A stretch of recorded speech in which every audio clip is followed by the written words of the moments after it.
নমস্কার, এসে সংস্কৃত শিখি চ্যানেলে আপনাদের আরও একবার স্বাগত।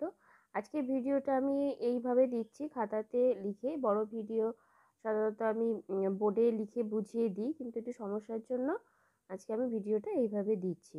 তো আজকে আমি আলোচনা করব যে অকারান্ত ক্লিবলিঙ্গ শব্দ ফল শব্দের মতো আর কি কি শব্দ হয়, যে আর কি কি শব্দ আমরা ফল শব্দের মতো করতে পারবো, সেই সব শব্দগুলো আজকে আমি বলে দেবো।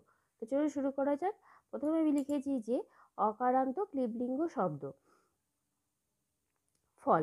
যেমন এখানে লেখা রয়েছে যে ফল শব্দের রূপটা, প্রথমে বিভক্তিগুলো লেখা রয়েছে এবং এখানে একবচন, দ্বিবচন, বহুবচন। তাহলে রূপটা কিরকম আছে, যে ফলম ফলে ফলানি, ফলম ফলে ফলানি, ফলেন ফলাভ্যাম ফলৈফ, ফলায় ফলাভ্যাম ফলেভ্য, ফলাৎ ফলাভ্যাম ফলেভ্য।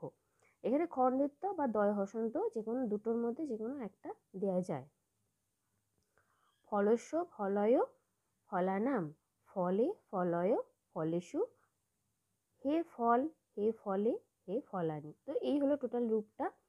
এবার এখানে নিচে পয়েন্ট করা আছে যে অকারান্ত যে ক্লিবলিঙ্গ শব্দের প্রথমা ও দ্বিতীয়ার একবচন ময় হসন্ত যুক্ত হয়।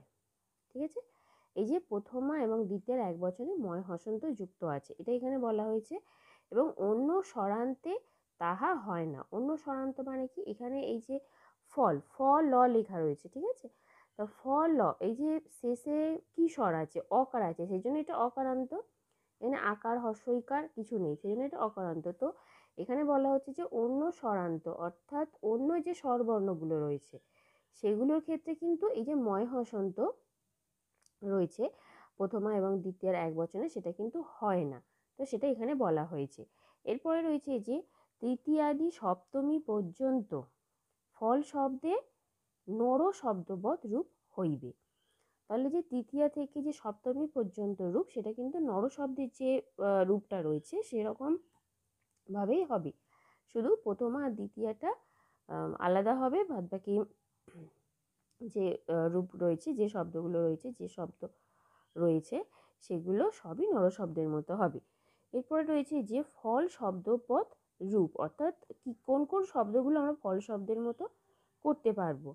যেমন এখানে রয়েছে মিত্র, প্রথমে রয়েছে মিত্র, এটা হচ্ছে বন্ধু অর্থে। মিত্র শব্দের দুটো মানে হয়, একটা সূর্য আর একটা বন্ধু। তো যখন এটা ক্লিবলিঙ্গ অর্থ হবে তখন এটা মিত্র শব্দটা বন্ধু অর্থে হবে, যখন পুংলিঙ্গ হবে তখন সেটা নর শব্দের মতো হবে।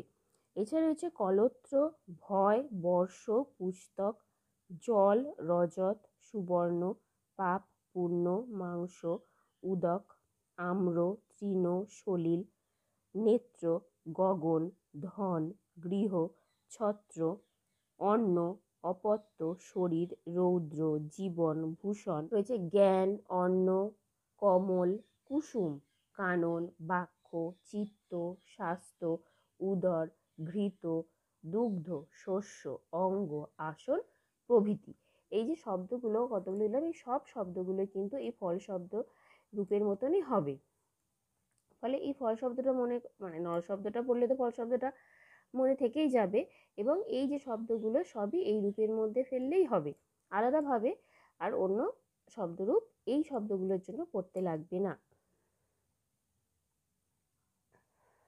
এরপরে রয়েছে যে ফল শব্দ যোগে অনুবাদ। এবার ফল শব্দ যোগ মানে এই নয় যে ফল শব্দটা দিয়ে অনুবাদ হবে, ফল শব্দের মতো, মানে ফল শব্দের মতো যে অন্যান্য শব্দগুলো রয়েছে সেই শব্দগুলো বোঝাবে। মানে ফল শব্দ মানে এই যে আমি এটা এই ফল শব্দের মতো ভাবে লিখেছি, ফল শব্দ মানে শুধু যে ফল শব্দটা দিয়েই হবে তা না, মানে ফল শব্দের মতো যে অন্য শব্দ আছে সেই শব্দগুলো দিয়ে আমরা কিভাবে অনুবাদ করব। তো প্রথমে রয়েছে যে একটি ফল, তাহলে আমরা কি লিখব, ফলম। দুটি ফল, যেমন ফলে। আর ফলগুলি কি লিখব, ফলানি। এখানে এই যে রূপগুলো দেখলে বোঝা যাবে যে এই যে প্রথমে এক বচনে রয়েছে ফলম, মানে একটি ফল বোঝাচ্ছে, এটা দুটি ফল, আর এটা তিনটি ফল, মানে দুইয়ের বেশি যেটা রয়েছে। আচ্ছা, এরপরে রয়েছে যে মিষ্ট ফলগুলি, তাহলে কি হবে, মিষ্টানি ফলানি। এখানে মিষ্টানি কেন হলো, এই যে এখানে একটা বিশেষ্য বিশেষণ হয়ে গেছে। এখানে বিশেষ্য বিশেষণ কিভাবে হয়েছে, এই যে ফল, আসল যে বিশেষ্য সেটা হচ্ছে ফল, কিন্তু ফলটা হচ্ছে কীরকম মিষ্টি, তো সেই যে তার একটা গুণ এলো যে ফলটা মিষ্টি, তো সেই হিসাবে এটা বিশেষের বিশেষণ হলো। পরে রয়েছে যে পক্ক ফলের গন্ধে আনন্দিত কাক, তাহলে অনুবাদটা কি হবে যে পক্কস্য ফলস্য গন্ধেন আনন্দিতঃ কাকঃ।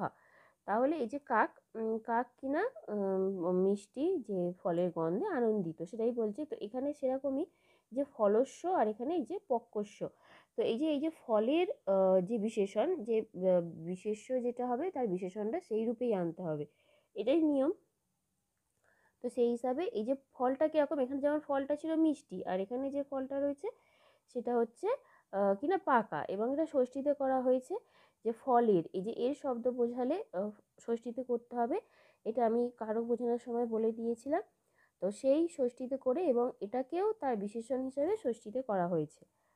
আচ্ছা, পরেরটা রয়েছে যে বালিকাটি পুষ্প ভালোবাসে, তাহলে কি যে বালিকা ওই পুষ্পং রোচতে, যে এখানে বালিকা ওই কেন হলো, এখানে এটা কারক হয়েছে যে এই যে রোচতে অর্থাৎ রুচ্চার্থানাং যে শব্দ, এটা চতুর্থীর সূত্র আছে, তো রুচ্চার্থ শব্দের যোগে এখানে কিন্তু চতুর্থী হয়েছে, ঠিক আছে। আর যে এই যে পুষ্পটা কি হলো, যে ফল শব্দের মতো হলো। আমি আগেই বললাম যে ফল শব্দ যোগে মানে যে পার্টিকুলার ফল শব্দ, সে মানে ফল শব্দটাই থাকবে তা নয়, ফল শব্দের মতো যে শব্দ সেগুলো থাকবে। তো এই যে ফল শব্দের মতো আমার পুষ্পটাকে করে এখানে পুষ্পং করা হয়েছে।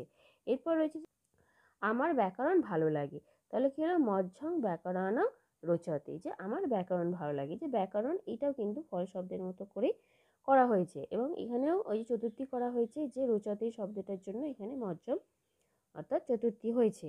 আচ্ছা, পরে রয়েছে যে অধ্যাপক ছাত্রকে পুস্তক দিচ্ছেন, তাহলে অনুবাদটা কি হবে যে অধ্যাপক ছাত্রায় পুস্তকং যচ্ছতি, ঠিক আছে।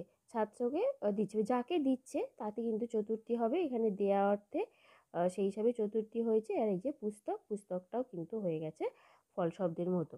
তো টোটাল এই হলো ফল শব্দ সম্বন্ধে আলোচনা, অনুবাদ এবং কীভাবে আমরা কোন শব্দগুলো ফল শব্দের মতো হবে সেটাই আজকে আলোচনা করা হলো। আশা করি আপনারা বুঝতে পেরেছেন। আজকে এই পর্যন্ত, ধন্যবাদ।